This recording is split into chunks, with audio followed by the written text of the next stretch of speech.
The magician deliberately lets go of his balloon, then pretends to cry to draw everyone's attention. The balloon inflates in the air and floats back behind him. Jack acts surprised, and his entertaining performance also catches the attention of the bank security nearby. Jack realizes the timing is perfect. He quickly throws a smoke bomb and vanishes in the smoke. The security guards are all focused on the balloon. When the smoke clears, his image appears inside the balloon. Jack's performance shocks the security guards. While everyone thinks he's really in the balloon, they don't know it's just Jack's projection. He's actually already in the sewers, breaking through the bank bathroom wall and sneaking into the bank. The bank manager is terrified by Jack. Jack quickly handcuffs the manager, while the security at the door is still watching the balloon image, completely unaware of what's happening inside the bank. Jack quickly grabs a handful of diamonds and stuffs them in his pocket, then immediately returns to the sewers to escape. When the bank manager picks up the jewelry box from the floor and hits the alarm, Jack is already back on the street.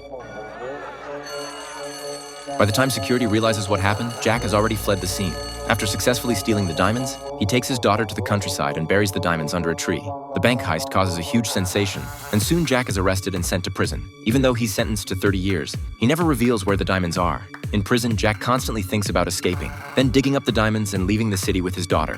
One day, he meets Nick, who's skilled at forging fake identities. After a brief conversation, they realize they share the same goal. Jack tells Nick about stealing the diamonds, and the two team up to escape. They start preparing their escape tools. The opportunity comes soon. One day, while the guards are outside doing road work, Jack uses a projector he made beforehand to create the illusion of someone escaping. In the chaos, they drive away from the prison. After their successful escape, they immediately get 2 fake identities made. Unfortunately, Nick's fake identity turns out to be a journalist wanted by the mob. Completely unaware, Nick still plans to dig up the diamonds with Jack and then disappear. He doesn't know the mob is already tracking him. Just as they're finalizing their plan, they're ambushed by the mob. Jack is seriously wounded in the attack. Before dying, Jack asks Nick to take care of his daughter and tells him where the diamonds are hidden. The next day, they immediately head to where the diamonds are buried. But to their despair, the place has been turned into a prison. Nick just escaped from prison, and now he has to figure out how to get back in. Then Nick remembers he's being hunted by the mob, so he immediately goes to the police for protection. To make it more convincing, Nick has Annie pretend to be a hitman.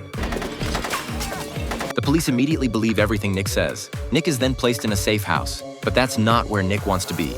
He volunteers to hide in the prison where the diamonds are. The police agree to his request. Nick successfully gets into the prison. The clever Nick volunteers to be a gardener and keeps digging under the pretense of planting. Soon, he actually finds the diamonds. Using Annie's pigeons, he transports the diamonds to Annie. Finally, Nick successfully transfers all the diamonds. This amazing movie is called Who is Cletus Tout?